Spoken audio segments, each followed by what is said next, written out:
Rightio, guys. So a previous two videos I watched, I edited, and then the video decided to not bloody edit, and it took me half an hour for the video to edit, just to say it could not be uploaded to YouTube. So I was really pissed off about that.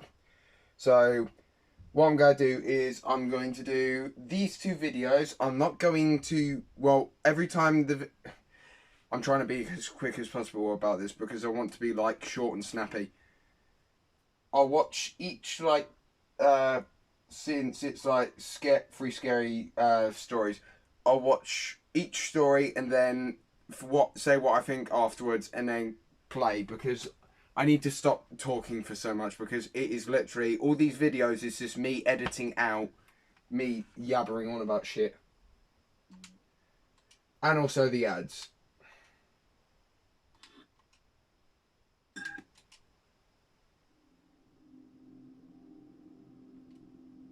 Sorry. Okay, right. When I was 18, I was a babysitter for three young boys across town from me. They were 3, 5, and 7.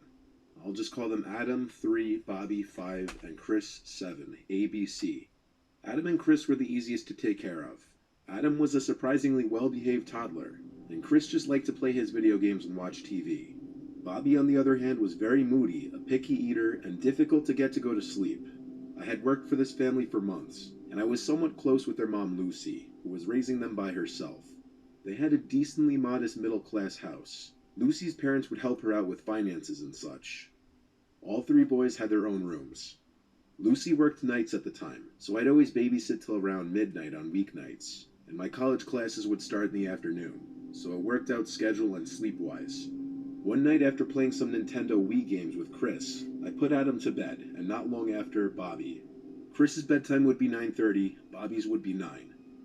After tucking Bobby in, I started telling Chris to start changing into his PJs after his next game was over. Chris insisted I play one more game of Wii tennis with him, so I made a deal that he'd go to bed after if I did. During our game, though, Bobby started crying for me up from his room. I paused the game and went upstairs. As I entered his room, he said there's a monster in his closet. I laughed, and I believe I pinched his cheek and said something along the lines of, "There's no such thing as monsters, but I'll leave the door open so you feel safer."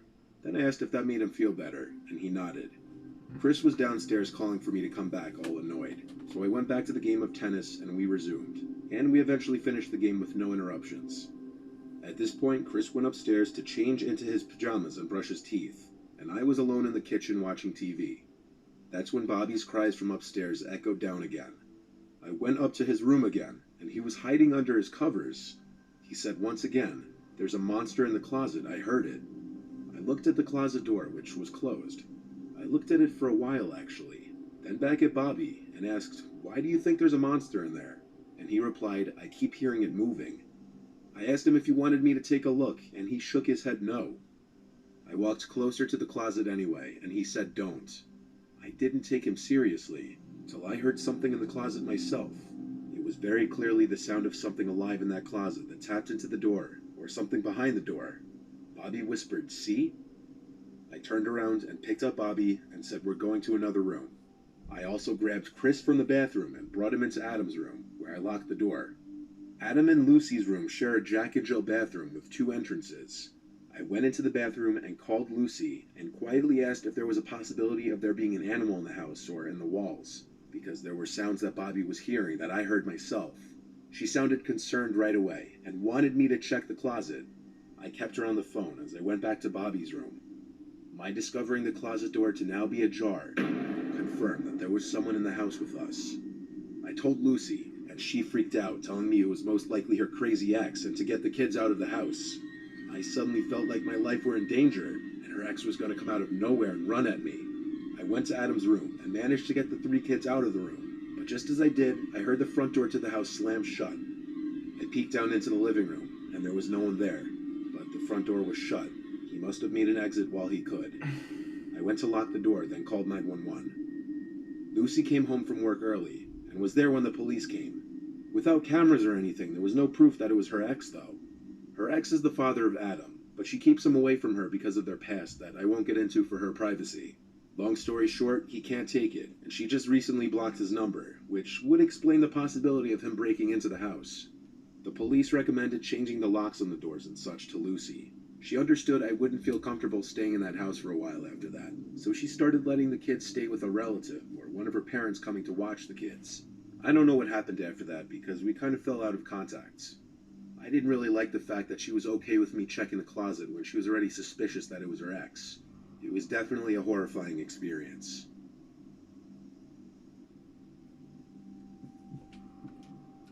So, my thoughts are, right, okay, so, terrible babysitting, thing, by this girl, or whatever. When a kid says they think there's a monster in their closet, you don't just say, oh, don't be silly. You fucking do something about that. They need, regardless whether they say, no, please don't. They need visual and vocal confirmation there is nothing in there.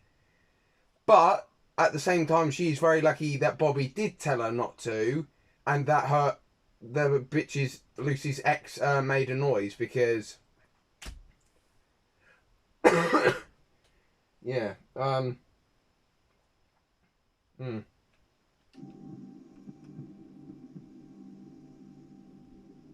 I had just turned 14. It was the summer of 2012.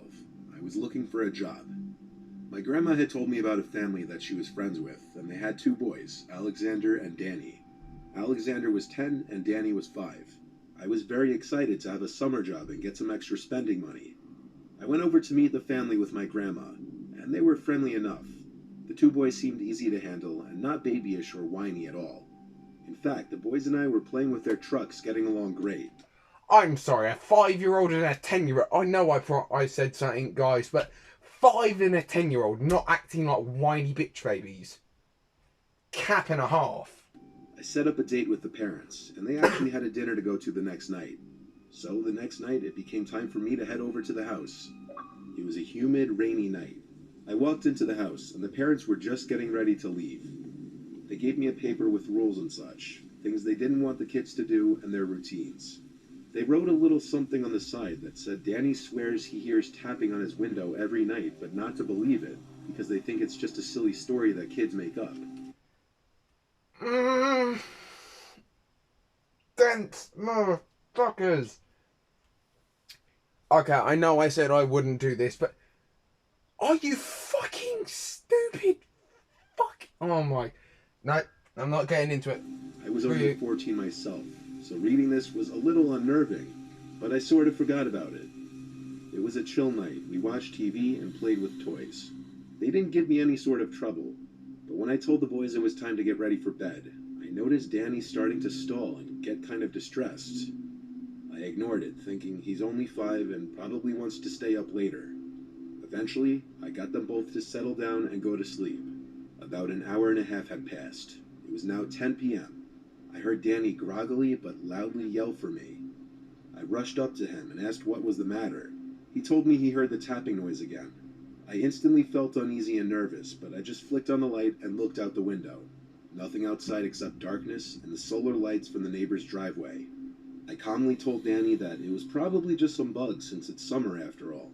He seemed to come at ease when I said this and laid back down. There we go. As I walked out of the room to shut his door, I heard a faint tap noise against his window. I got the chills as I flicked on the light again and looked out the window. And again, nothing. I kept telling myself that it was just bugs flying into the window, but something deep down told me to do something. I told Danny not to worry as I opened the window and yelled out, "This is private property, I'm gonna call the police." Moments after I did so, I heard a frantic scurrying into the forest that was across the yard. By now, I must have had goosebumps all along my arms and legs, and I immediately called the police for real. I called the parents right after, and they were thankfully already on their way home. The police arrived and didn't seem at all surprised by what I had told them. They had gotten other reports in the area for quite some time about some stranger going up to people's windows at night, looking through them and tapping on them. They said they got calls telling them the same thing almost every week. Danny's parents just never believed him, and I guess took it as some little kid's story or imagination. Shitty It turned out parents. to be very real. They searched the whole neighborhood and never found the person. After that night, I told the family in the nicest way possible that I didn't feel comfortable watching their kids anymore. And I still think to this day what would have happened if anything went differently. Like, God forbid, the window was unlocked or open.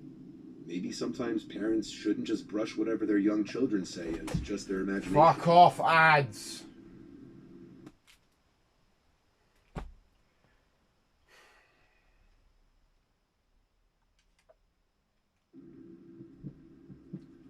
Why, you are anonymous. Sorry. Oh. Right. This happened when I was 8. Right, okay. Quick thing. Really shitty fucking parenting skills by those two spastics. My God. Yes. My son, our 5-year-old son, is hearing tapping on the window. It couldn't possibly... Like, I get why they didn't they brushed it off. But if it's kind of repeating itself, you kind of want to start taking it seriously, maybe? I don't know. Maybe just some parental advice that these fuck nuggets should have. 8 years old, and my little sister was 6. It's a memory that's kind of scarring, to the point that I just remember it so vividly, even as an adult.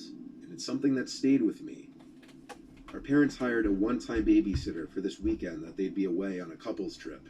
It was some 16-year-old boy that responded to an ad that my mom posted in the public library. He happened to go to the high school that my parents went to, so I feel like they felt a safer connection with him. He was watching us for 3 nights, from Thursday to Sunday. His name was Nathan. I don't know his last name. If I did, I'd say it. Most of the first night is a blur. I was only 8 after all.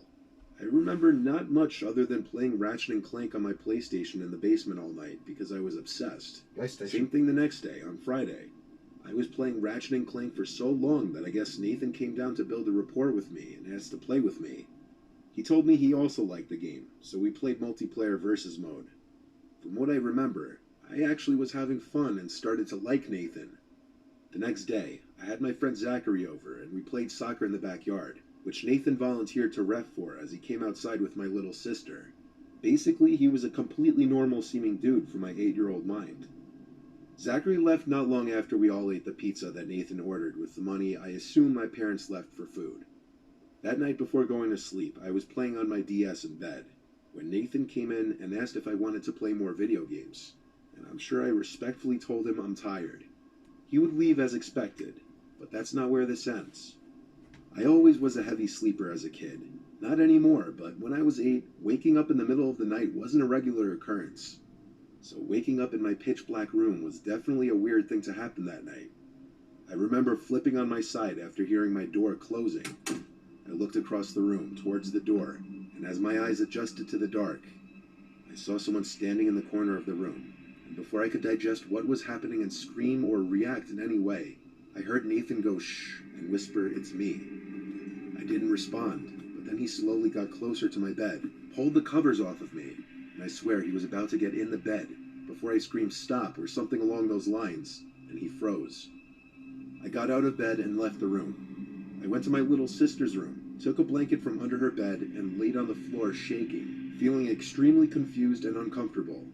The whole next day, I didn't see Nathan. I knew he was in the house because he fed my little sister breakfast, but I knew he was avoiding me now. I couldn't exactly call my parents because I didn't know either of their cell phone numbers. It was a weird long day of me staying in my room and playing games with my little sister. Nathan never came in once. That night, I couldn't sleep for obvious reasons, and I don't know how much time passed before hearing my door creak open again. This time I didn't look up. I laid there until I heard the door close, and then a few moments of silence later, I looked up to the door, but he wasn't there this time. I turned on the lamp to confirm this, but even at 8, I knew he was creeping around again, and I wanted to go to sleep in my sister's room to protect her in my mind. I got up and took my pillows and blanket to my sister's room, and lo and behold, Nathan was already halfway towards my sister's bed in the pitch-black room.